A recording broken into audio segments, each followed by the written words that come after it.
Hello दोस्तों, Nobel minds academy के एक और वीडियो में आपका स्वागत है। ये वीडियो उन लोगों के लिए होने वाला है जो राजस्थान में पटवारी, डी ग्रुप या कोई ऐसे एग्ज़ाम की तैयारी कर रहे हैं जिसमें इंग्लिश के थोड़े बहुत सवाल आते हैं। जैसे पटवारी, डी ग्रुप, इनमें 10-11 सवाल आते हैं और बहुत सारे स्टूडेंट्स से मेरी बात होती है तो वो इंग्लिश के डर से इन क्वेश्चंस को इग्नोर कर देते हैं कि इंग्लिश तो पढ़ना ही नहीं है, सिर्फ 10 सवाल ही तो आते हैं, क्यों इतनी मेहनत करें। लेकिन आप आज के कंपटीशन में ये सोच के देखिए कि अगर आप 10 नंबर ऐसे ही छोड़ रहे हैं तो आप बहुत से तो वैसे ही पीछे होंगे। तो आपको ये गलती नहीं करनी है। आप अगर डिटेल में इंग्लिश को नहीं पढ़ सकते हैं तो एटलीस्ट आप एक बार उन टॉपिक्स को टच कर लें कि कम से कम थोड़ा बहुत तो उनके बारे में पढ़ें। जितना आप माना कि इंग्लिश आपकी शुरुआती स्टेज पे है, लेकिन अगर आप टॉपिक्स को टच कर लेंगे तो आपका क्वेश्चन अटेंड करने का चांस बढ़ जाएगा। और इतने मुश्किल टॉपिक होते नहीं है इंग्लिश में, और जो क्वेश्चन आते हैं ऐसे एग्ज़ाम में वो बेसिक इंग्लिश से आते हैं। तो एक बार आप इस वीडियो को पूरा देखिए, मैं इसमें हर टॉपिक को कवर करूंगा और कुछ टॉपिक्स ऐसे होंगे जो आपके यहीं पर क्लियर हो जाएंगे 1-2 सवाल से ही। तो उस तरह के सवाल अगर आपके एग्ज़ाम में आते हैं तो आप उनको ईजीली अटेंड कर पाओगे। थोड़ा सा आपको एफर्ट लगाना पड़ेगा, कुछ वीडियोस आपको देखने पड़ेंगे, लेकिन ज़्यादा मेहनत की ज़रूरत नहीं है। तो वीडियो के साथ आप बने रहो, आपको इन वीडियोस में से सीधे क्वेश्चंस मिलेंगे, ये मेरी गारंटी है। ठीक है, चलिए शुरू करते हैं। पहला क्वेश्चन देखते हैं। He has been ill dash last week. He has been ill dash last week. Option है हमारे फ्रॉम, सिंस, फॉर या ऑन। देखिए सिंस, फॉर, फ्रॉम, इस तरह के जो क्वेश्चंस होते हैं, सिंस फॉर हमारा कहाँ पर आता है? ठीक है, सिंस फॉर देखिए जो प्रेजेंट परफेक्ट कंटिन्यूस टेंस है या फिर कोई ऐसा सेंटेंस है जिसमें टाइम मेंशन किया गया हो तो हम सिंस या फॉर का यूज़ करते हैं। फॉर आपको पता है कि एक पीरियड ऑफ टाइम के लिए आता है, मतलब एक टाइम यहाँ से शुरू हुआ था और यहाँ तक चल रहा है, इस पीरियड की अगर हम बात करें तो फॉर आता है। और एक कोई स्टार्टिंग पॉइंट दे रखा है हमें, ठीक है, उसके बाद से लेकर अब तक कुछ भी हो सकता है, लेकिन बात इस पॉइंट की हुई है तो हम सिंस यूज़ करेंगे। तो यहाँ पर वीक दिया गया है, आपने पढ़ा होगा इस तरह का कि 1 वीक, 2 वीक, इस तरह के जब भी आते हैं तो फॉर आता है। तो ये सोचकर आप कंफ्यूज हो जाओगे कि वीक आया है इसलिए फॉर कर दो। क्वेश्चन अटेंड करने में जल्दबाजी नहीं करनी है। लास्ट वीक, लास्ट मंडे, है ना, लास्ट डे, इस तरह का जब भी कभी वर्ड आता है जिसमें लास्ट यूज़ हुआ है तो उसमें सिंस आएगा, फॉर नहीं आएगा, क्योंकि ये लास्ट वीक यानी इस पॉइंट की बात हो रही है, पूरे पीरियड की बात नहीं हो रही है। तो यहाँ पर क्या आएगा? सिंस आएगा। चलिए नेक्स्ट क्वेश्चन देखते हैं। She resembles dash mother. Resemble के बाद में क्या आएगा? यहाँ पर आएगा her mother. She resembles her mother. Hers आने का कोई चांस ही नहीं है, ठीक है। यहाँ पर हर प्रोनाउन यूज़ होगा शी की जगह। तो रिजेंबल्स का मतलब क्या होता है? रिजेंबल का मतलब होता है किसी के जैसा दिखना, और ये क्वेश्चन प्रीपोजिशन में भी आता है, इसके बाद में कोई प्रीपोजिशन नहीं आता है, ठीक है। इसके बाद में प्रीपोजिशन नहीं यूज़ होता है, डायरेक्ट हम प्रोनाउन यूज़ करते हैं, ठीक है। तो यहाँ पर रिलेटिव प्रोनाउन यूज़ हो जाएगा हर। शी रिजेंबल्स हर मदर, मतलब वो अपनी माँ के जैसे दिखती है। मैं आपको डिटेल में हर क्वेश्चन समझा के करवाऊंगा ताकि आपका टॉपिक भी क्लियर हो सके। नेक्स्ट क्वेश्चन है, one should do dash duty honestly. भाई किसी आदमी को अपनी ड्यूटी ऑनेस्टली करनी चाहिए। वन शुड डू, अब क्या आएगा यहाँ पर? देखिए हिज आएगा, देयर आएगा, वंस या फिर आवर। अब देखिए इंग्लिश में क्या रूल है कि जो हमारा सब्जेक्ट होगा उसी के हिसाब से यहाँ पर हम खाली जगह भरेंगे।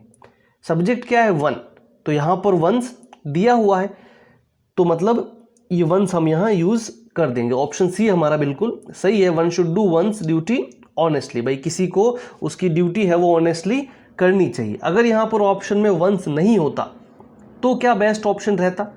तो रहता यहाँ पर हिज, क्योंकि यहाँ पर देखिए एक आदमी की बात हुई है, वन शुड, है ना। एक आदमी की जब बात हुई है तो क्या हम देयर यूज़ कर सकते हैं क्या, या आवर यूज़ कर सकते हैं? आवर तो हम मतलब ज़्यादा लोग, देयर यानी वो मतलब ज़्यादा लोग, तो यहाँ पर हिज यूज़ होता है।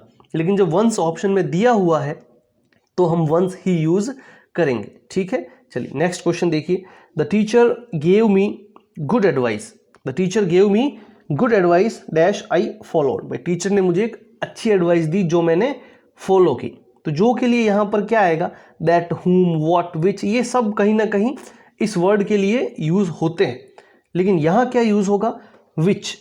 जब भी कोई नॉन लिविंग चीज़ है, कोई वस्तु है, या फिर कोई ऐसी एडवाइस या ऐसी कोई चीज़ है जो सजीव नहीं है, लिविंग नहीं है, तो उसके लिए हम विच यूज़ करते हैं। अगर कोई इंसान होता तो हम whom यूज़ करते, दैट भी कर सकते हैं इंसान के लिए, लेकिन विच नहीं करेंगे। विच का यूज़ सिर्फ नॉन लिविंग है ना, कोई भी ऐसी चीज़ है उसके लिए यूज़ कर सकते हैं, तो यहाँ पर विच सूटेबल ऑप्शन होगा। अगर कोई इंसान होता यहाँ पर एडवाइस की जगह, या क्वेश्चन चेंज होता थोड़ा, तो हम whom दैट इस तरह का यूज़ कर सकते हैं, लेकिन इंसान के लिए विच का यूज़ हम कभी नहीं करेंगे। क्लियर है बात। नेक्स्ट क्वेश्चन देखिए, the committee dash agreed to the proposal. जो कमिटी है वो प्रपोजल के साथ एग्री है, तो कमिटी के साथ में क्या आएगा, have, has, is, are. Committee को हम क्या काउंट करते हैं, सिंगुलर काउंट करते हैं। कमिटी को क्या करते हैं, सिंगुलर, इसको एक सिंगल ग्रुप मानते हैं हम। कमिटी में बहुत से लोग होंगे लेकिन हम इसको एक सिंगुलर मानते हैं, इसलिए हम यहाँ पर हैज़ का यूज़ करेंगे। ठीक है, तो इस तरह के जब भी वर्ड्स आते हैं, कमिटी हो गया या फिर ज्यूरी हो गया, तो वो जब उसको हम एक सिंगुलर के रूप में काउंट करते हैं। नेक्स्ट देखिए, you must confide me about your problem. Confide के बाद में हमेशा इन प्रीपोजिशन का यूज़ होता है। ठीक है, कन्फाइड जब भी कभी आएगा, कन्फाइड का मतलब होता है कोई किसी को रहस्य बताना जो वो किसी को आगे नहीं शेयर करेगा, मतलब जिस पे भरोसा किया जा सके कि वो जो आपका सीक्रेट है वो आगे नहीं बताएगा। तो इस सेंटेंस का मतलब हो गया, you must confide in me about your problem, कि भाई जो तुम्हारी प्रॉब्लम है वो मेरे पास सेफ है, सुरक्षित है, किसी को शेयर नहीं की जाएगी। कन्फाइड के बाद में अब ट्रांसलेट कर पाओ या नहीं कर पाओ इससे कोई मैटर नहीं है, कन्फाइड वर्ड आ गया, इसके बाद में हमेशा इन आएगा। नेक्स्ट देखिए, the child was accompanied. Accompanied के बाद में क्या आएगा, accompanied by her mother. Accompanied by her mother, accompany का मतलब होता है साथ में किसी के, तो जो बच्चा है उसके साथ में कौन है, उसकी माँ है, तो अकम्पनीड के बाद में क्या आएगा, by. Next, the principal gave me useful books. भाई प्रिंसिपल ने मुझे क्या दी, यूजफुल बुक्स दी। ठीक है, तो इसका मतलब क्या होगा कि थोड़ी बहुत ही देगा, बहुत सारी भी नहीं देगा और इतनी भी नहीं देगा कि नेग्लिजिबल हो, तो इसके लिए क्या यूज़ होगा, अ फ्यू। भाई मच तो यहाँ आएगा ही नहीं क्योंकि नॉन काउंटेबल है, और फ्यू नेगेटिव वर्ड है, फ्यू का मतलब तो नहीं देना ही हुआ। ठीक है, तो अ फ्यू और द फ्यू में से क्या आएगा, अ फ्यू। ठीक है, मच का हम नॉन काउंटेबल में यूज़ करेंगे तो आएगा ही नहीं, और अ फ्यू मतलब कुछ, तो प्रिंसिपल ने मुझे कुछ useful books the.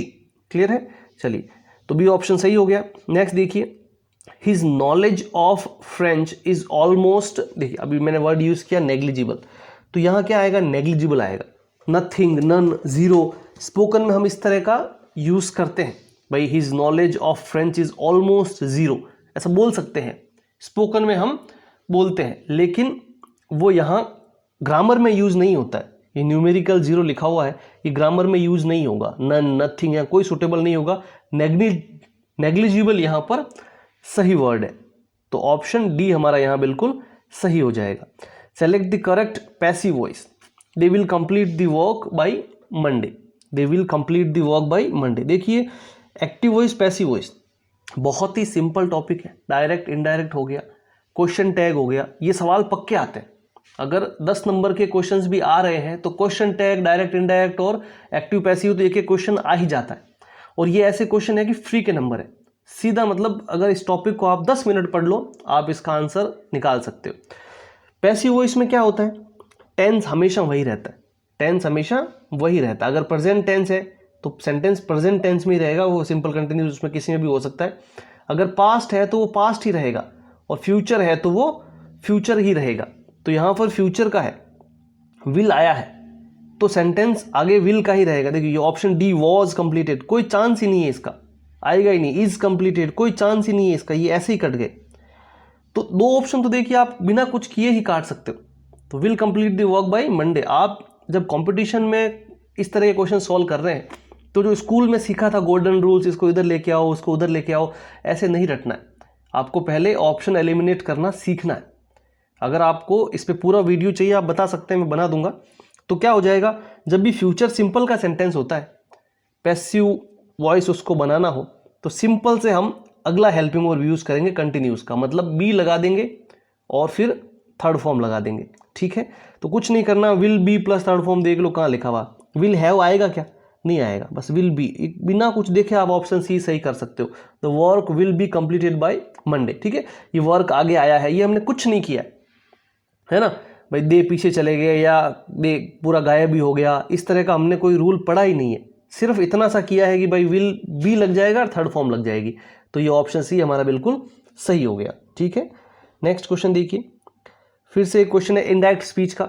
I have finished my homework. अब डायरेक्ट इनडायरेक्ट में क्या होता है कि टेंस चेंज होता है, एक्टिव वॉइस पैसिव वॉइस में क्या बताया कि प्रेजेंट का प्रेजेंट रहेगा, पास्ट का पास्ट रहेगा, लेकिन डायरेक्ट इनडायरेक्ट में क्या होता है, जब आप इनडायरेक्ट में चेंज करते हो तो प्रेजेंट का पास्ट हो जाता है, लेकिन उसी टेंस में, जैसे यहाँ पे प्रेजेंट परफेक्ट है, प्रेजेंट परफेक्ट का क्या हो जाएगा, पास्ट परफेक्ट, प्रेजेंट परफेक्ट का क्या हो जाएगा, पास्ट परफेक्ट, इतना सा ध्यान रखना बस। हैव आया है मतलब जो इनडायरेक्ट स्पीच है उसमें हैड आएगा, जिसमें हैड नहीं है आप काट दो, सीधी सी बात है। पहले में है क्या, हैड नहीं है, कट गया, दूसरे में है, बिल्कुल बाद में देखेंगे इसको, तीसरे में है क्या, नहीं है, चौथे में है क्या, नहीं है, बिना कुछ सोचे आप ऑप्शन बी सही कर सकते हो, मैंने क्वेश्चन पढ़ा भी नहीं है, ठीक है।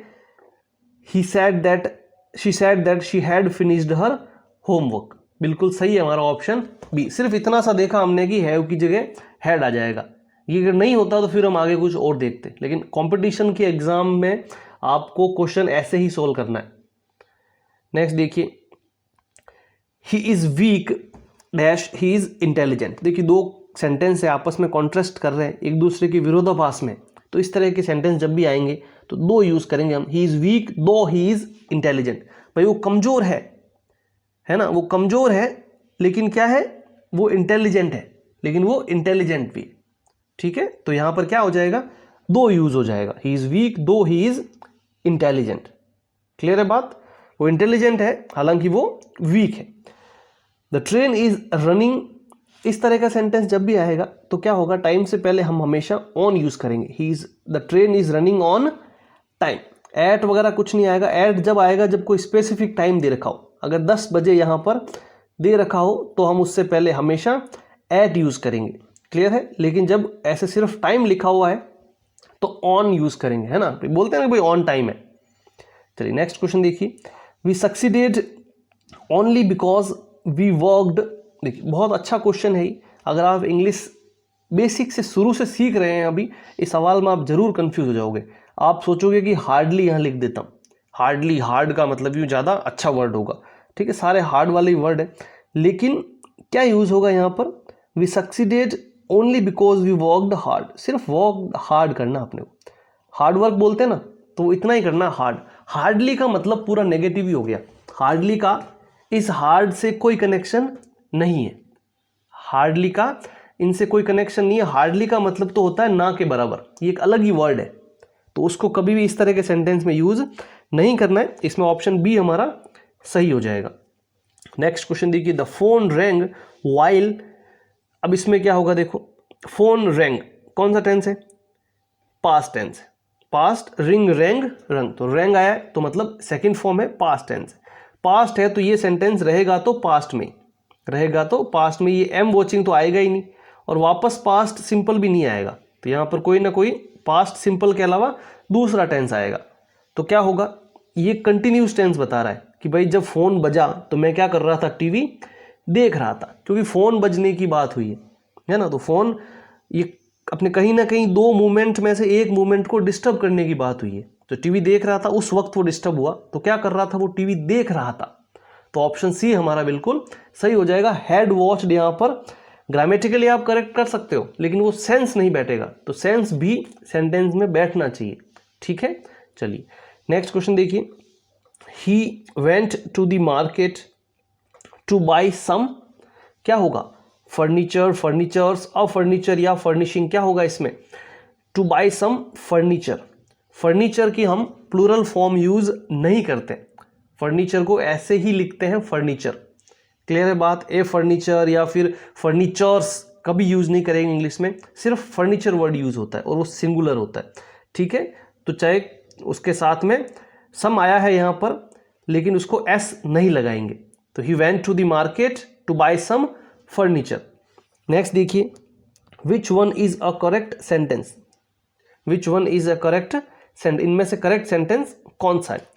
She can sings well. देखो कैन के बाद में मॉडल वर्ब कोई भी आ गया है उसके बाद में हमेशा वर्ब की फर्स्ट फॉर्म आएगी। तो ऐसे यस वाली फॉर्म आ सकती है क्या? नहीं। शी कैन सिंग वेल बिल्कुल सही हो सकता है। अगला देखते हैं, she singing well. Singing ING कभी ऐसे अकेला नहीं आएगा, या तो is, are, am, was, were, इस तरह का कुछ सेंटेंस हेल्पिंग वर्ब यूज होगा।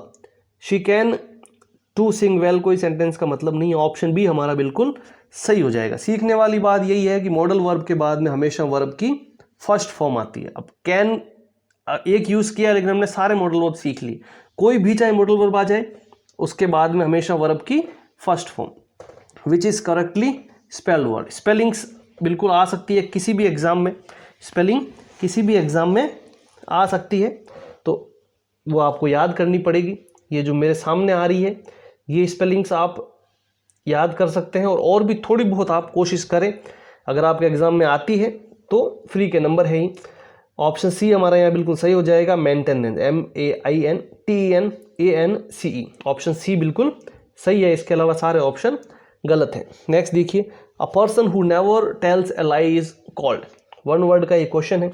ऐसा इंसान जो कभी झूठ नहीं बोलता है उसको क्या बोलेंगे हम? ट्रूथफुल। भाई लायर तो बोल ही नहीं सकते। ऑनेस्ट का मतलब होता है ईमानदार, सच झूठ से कनेक्शन नहीं है इसका, ईमानदार आदमी, ठीक है। ट्रूथफुल यहाँ बिल्कुल सही ऑप्शन हो जाएगा, ऑप्शन सी। सिंसियर मतलब सिंसियर होता है, शरीफ सा, उसका भी झूठ से कोई कनेक्शन है नहीं। नेक्स्ट देखिए, द वर्ड एब्सटेन। एब्सटेन का मतलब क्या होता है? एब्सटेन का मतलब होता है अवॉइड। एब्सटेन के बाद में फ्रॉम प्रीपोजिशन यूज होता है, एब्सटेन फ्रॉम मतलब किसी चीज को अवॉइड करना। ऑप्शन बी हमारा यहाँ पर बिल्कुल सही हो जाएगा।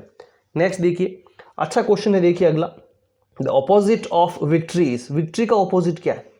विक्ट्री का मतलब क्या होता है? जीत। विक्ट्री का मतलब क्या होता है? जीत, ठीक है। इसका ऑपोजिट क्या होगा? इसका एंटोनियम क्या होगा? तो विक्ट्री का विन तो हो नहीं सकता। अब फेलियर, लूज, डिफीट, इन सब में आप कंफ्यूज हो सकते हो। सही आंसर होगा डिफीट। विक्ट्री का ऑपोजिट होता है डिफीट। लॉस और फेलियर क्यों नहीं होगा? देखिए विक्ट्री का मतलब होता है कोई कंपटीशन में जीतना। अगर दो सेनाएं लड़ रही है आपस में, उसमें जीतना, या कोई कंपटीशन हो, दो टीमें खेल रही है उसमें जीतना, तो क्या हो गया कि कंपटीशन, प्रतिस्पर्धा है, उसमें जब आप जीतते हो तो विक्ट्री है, उसमें अगर आप हार जाते हो तो डिफीट है। अगर दो सेनाएं आपस में लड़ रही है तो जो हार गई उसकी डिफीट हुई। अगर दो टीम्स आपस में लड़ रही है तो जब हार जाती है उसकी डिफीट, जो जीत गया उसकी विक्ट्री। लॉस का मतलब कुछ हारने से नहीं होता है, कुछ खोने से होता है, जो आप व्यक्तिगत रूप से भी कुछ खो सकते हो, है ना। आपकी कोई कीमती चीज, कोई कीमती आदमी आपकी लाइफ में अगर खो दिया है आपने तो वो आपका लॉस हुआ, है ना। वो हार या जीत से उसका कनेक्शन नहीं है। फेलियर में भी सेम चीज है। फेलियर क्या है कि आपको सक्सेस नहीं मिली तो आप फेल हो गए, लेकिन किसी से कोई कॉम्पिटिशन थोड़ी था, है ना। तो इसमें कंपटीशन वाला नहीं है। फेलियर मतलब आप असफल हो गए, हारे नहीं हो। तो विक्ट्री का क्या हो जाएगा? डिफीट। अच्छा क्वेश्चन है, आया तो बहुत से लोग इसको गलत करेंगे। नेक्स्ट देखिए, सिनोनिम ऑफ नोबल। नोबल का मतलब क्या होता है? जिसको बहुत ही ज्यादा आप रिस्पेक्ट करो, तो वो क्या हो जाएगा? ऑनरेबल। ऑनरेबल, है ना, बोलते हैं ना honourable chief minister, honourable chief guest. तो यहां पर नोबल का सिनोनिम यानी सेम वर्ड क्या हो जाएगा? ऑनरेबल। काइंड यानी दयालु, ब्रेव यानी बहादुर, जेंटल यानी जो विनम्र होता है, ठीक है। नेक्स्ट देखिए, इडियम है ये, in cold blood. Cold blood का मतलब क्या होता है? भाई किसी को मारना कोल्ड ब्लड में मतलब बेरहमी से मारना, विदाउट इमोशन। ऑप्शन बी बिल्कुल सही हो जाएगा। कोल्ड ब्लड का मतलब क्या हो जाएगा? बिना किसी इमोशन के किसी को मारना, ठीक है। चलिए next, to call a spade a spade, ये भी इडियम है, अच्छा एग्जाम्पल है। टू कॉल अ स्पेड क्या हो जाएगा इसका मतलब? टू स्पीक ऑनेस्टली, मतलब स्पेड को स्पेड बोल देना, भाई जो है वो बोल दिया आपने, है ना। तो क्या हो जाएगा? ऑनेस्टली आपने सब कुछ बोल दिया, है ना, ईमानदारी से जो है वो बोल दिया, स्पेड को स्पेड बोल दिया। To call a spade. Next question देखिए, चूज दी करेक्ट सेंटेंस। इसमें से करेक्ट सेंटेंस कौन सा है? Everyone must bring their book, everyone must bring his book, must brings, देखो ब्रिंग्स तो आ ही नहीं सकता। मैंने क्या बताया था आपको कि मॉडल वर्ब के बाद में हमेशा वर्ब की फर्स्ट फॉर्म, ये भी नहीं आ सकता, ब्रिंगिंग नहीं आएगा। मस्ट आ गया है मतलब फर्स्ट फॉर्म आएगी। तो ऊपर के दोनों में से कौन सा सही है, इसमें देखिए फर्स्ट फॉर्म आ रही है, फर्स्ट फॉर्म आ रही है, ठीक है।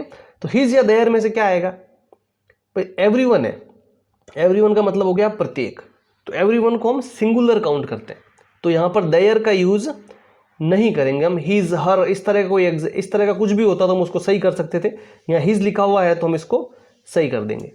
क्लियर है बात। तो एवरीवन आ गया है, तो यहाँ पर अगर एवरीवन्स होता तो बिल्कुल सही होता, एवरीवन्स नहीं है तो हिज यूज करेंगे, ठीक है। नेक्स्ट क्वेश्चन देखिए, ही इज जूनियर, बहुत ही अच्छा क्वेश्चन है, एग्जाम्स में आने के 100% चांस है। जूनियर, सीनियर, इस तरह के जब वर्ड आते हैं, सुपीरियर, तो हमेशा उसके बाद में टू प्रीपोजिशन यूज होगा। जूनियर टू मी, भाई वो मुझसे जूनियर है, ठीक है। आप अगर थोड़ा सा इंग्लिश का कम नॉलेज है, आप देन यूज कर दोगे कि भाई वो मुझसे जूनियर है, he is junior than me, नहीं, जूनियर टू मी। क्लियर है बात। चलिए, प्रिफर आ गया, इस तरह के वर्ड्स जब आते हैं, prefer, senior, junior, superior, to use करेंगे। करेक्ट स्पेलिंग यूज करनी है। करेक्ट स्पेलिंग ओकेजन की क्या है, डबल सी आता है, ठीक, ये स्पेलिंग सही है। SION, ये सन में TION नहीं आएगा, क्लियर है बात। डबल एस नहीं आएगा, डबल एस नहीं आएगा, डबल सी आता है ओकेजन में, OCCASION, ओकेजन। नेक्स्ट क्वेश्चन देखिए, choose the correct article. Article यहाँ पर कौन सा आएगा, अम्ब्रेला से पहले, he bought an umbrella yesterday, इसमें तो कोई डाउट ही नहीं है। अम्ब्रेला, अ का साउंड आ रहा है ना, ए का साउंड आ रहा है। आर्टिकल्स में जब भी AEIOU अगर स्पेलिंग इनसे शुरू होती है तो अच्छी बात है, इनका साउंड आना चाहिए, मतलब इनका साउंड AEIOU, मतलब हमारे हिंदी में अ से लेकर जो अ आ ई होते हैं, अगर उनकी आवाज़ आ रही है वर्ड को बोलने से पहले स्टार्टिंग में, तो हम बिना सोचे समझे एन आर्टिकल का यूज़ कर देंगे। तो अम्ब्रेला में अ की आवाज़ आ रही है तो हम एन यूज़ कर देंगे। क्लियर है बात। चलिए नेक्स्ट देखिए, neither of the boys dash guilty, इसमें क्या आएगा, सिंगुलर।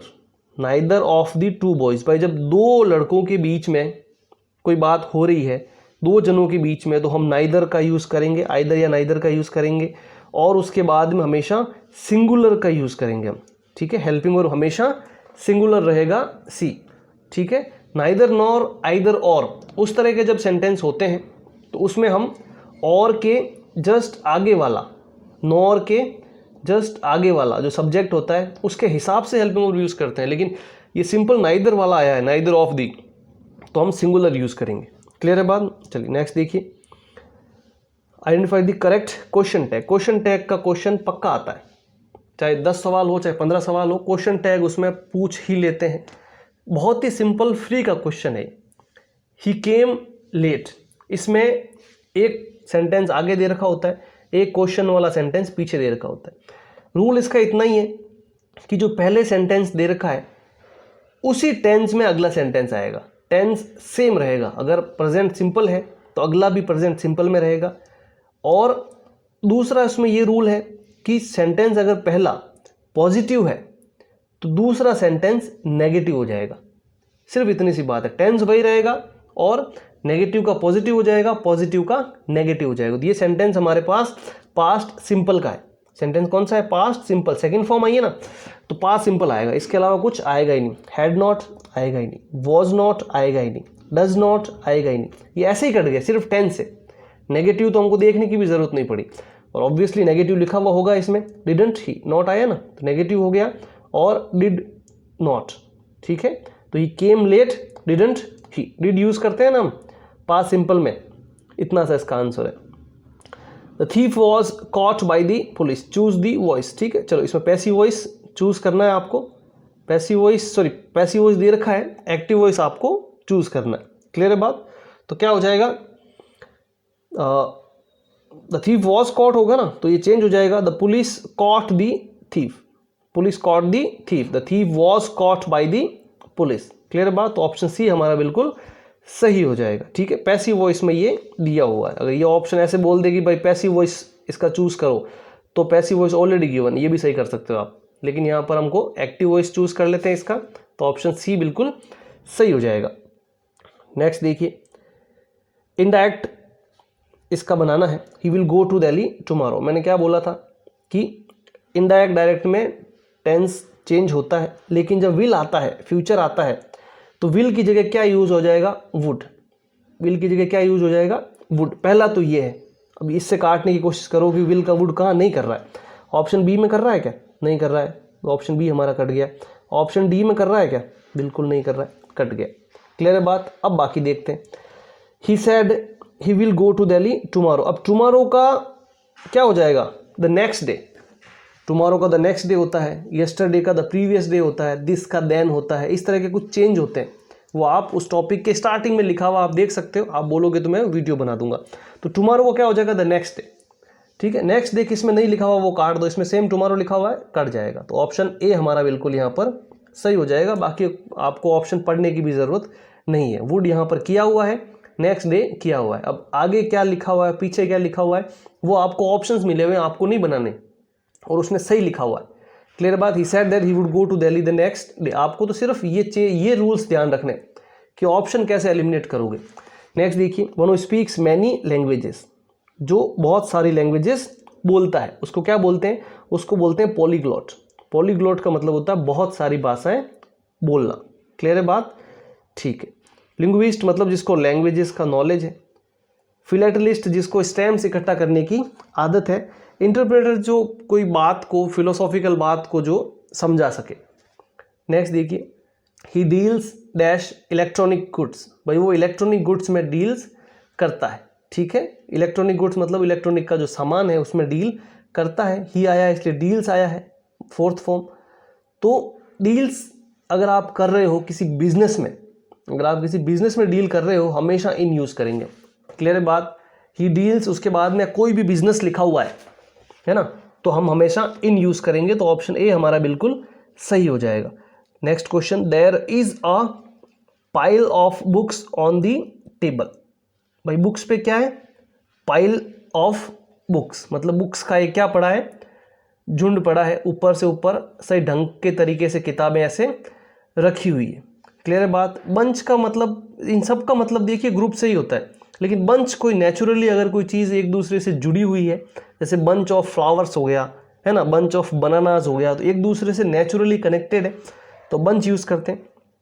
पैक का मतलब भी जुड़ा हुआ होता है, लेकिन उसका मतलब ऐसे एक दूसरे के ऊपर रखा हुआ ऐसे नहीं होता। पैक हम जैसे भेड़ियों का जो झुंड होता है उसको पैक बोलते हैं, जो पत्ते एक साथ रखे हुए होते हैं पैक होता है ना, पैक ऑफ कार्ड्स, तो उसमें होता है। हीप का मतलब झुंड से होता है, ऐसे कोई चीज़ रखी हुई है लेकिन वो बिखरी हुई, अस्त व्यस्त, नेगेटिव वर्ड है। क्लियर है बात? जैसे अगर बहुत सारा कचरा एक साथ पड़ा हुआ है तो हम हीप यूज़ कर सकते हैं। नेक्स्ट देखिए, योर शर्ट इज सिमिलियर के बाद में हमेशा क्या यूज़ करेंगे? To. Your shirt is similar to mine, कि भाई जो तुम्हारी शर्ट है वो मुझसे क्या है? मेरे शर्ट से सिमिलियर है। तो ऑप्शन ए हमारा बिल्कुल यहाँ पर सही हो जाएगा।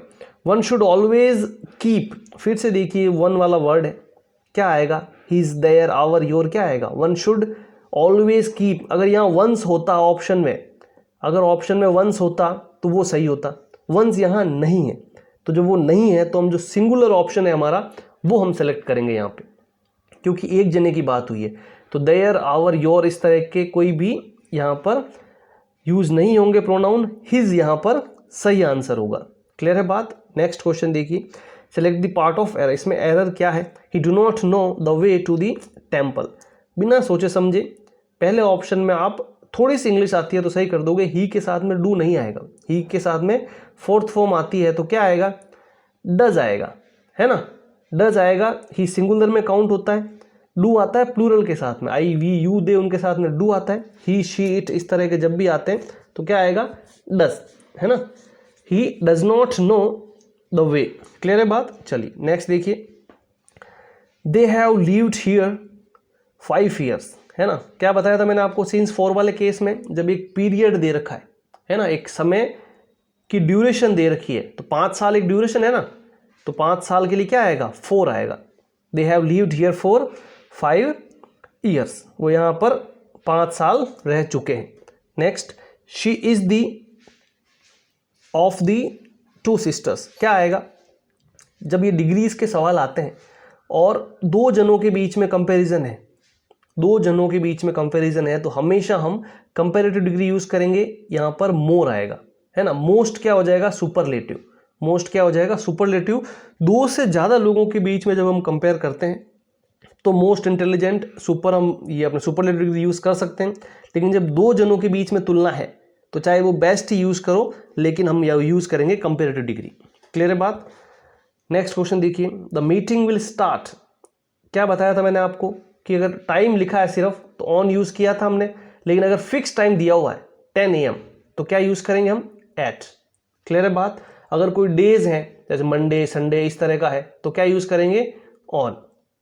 नेक्स्ट क्वेश्चन देखिए, the teacher told the students to keep the silence. इस तरह का जब भी सवाल आता है तो यहाँ पर एक पर्टिकुलर टाइम पे, है ना, साइलेंस की बात की गई है ना, स्पेसिफिक टाइम पे। भाई टीचर जब पढ़ा रहा होगा तभी वो साइलेंस मांग रहा होगा, तो यहाँ पर हम द यूज़ करेंगे। क्लियर है बात। नो आर्टिकल इस तरह का यूज़ नहीं होगा, यहाँ पर आर्टिकल यूज़ होगा साइलेंस से आगे, लेकिन ए या एन तो यूज़ होने के कोई चांस ही नहीं। क्लियर है। नेक्स्ट देखिए, वुड यू माइंड। इस तरह का सेंटेंस जब भी आएगा वुड यू माइंड के बाद में हमेशा जेरंड यूज़ होगा, मतलब आईएनजी फॉर्म यूज़ होगी। तो क्या हो जाएगा, would you mind closing the door. ठीक है। नेक्स्ट देखिए, choose the correct form. I wish I were rich.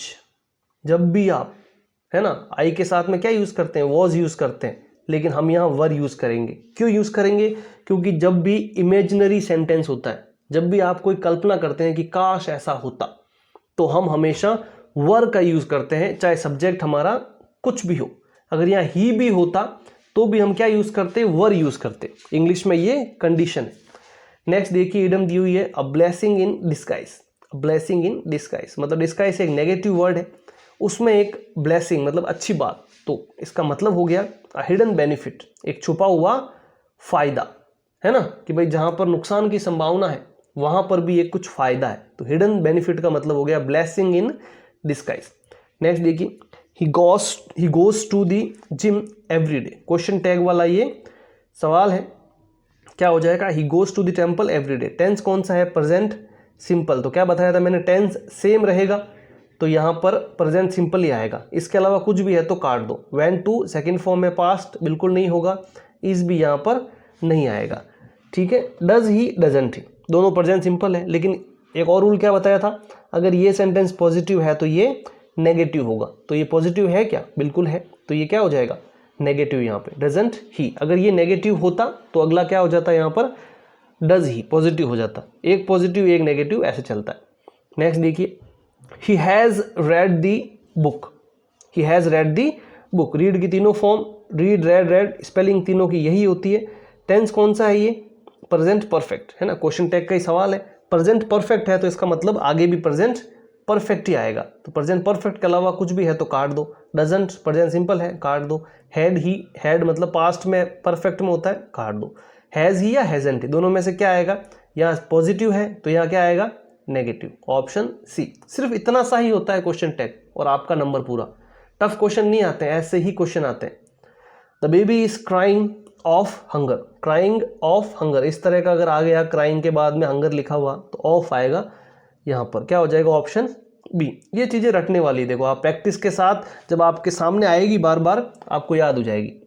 I am looking forward to, I am looking forward to. Looking forward के बाद में हमेशा टू आएगा और उसके बाद में अगर कुछ आईएनजी यूज़ करने वाला होगा तो वह जेरंड यूज़ होगा, है ना। लुकिंग फॉरवर्ड टू मीटिंग, है ना, यहाँ पर रिप्लाई आ गया है तो आईएनजी की ज़रूरत थी नहीं, लेकिन अगर कुछ आता मीटिंग, हियरिंग ऐसा तो क्या हो जाता, आईएनजी।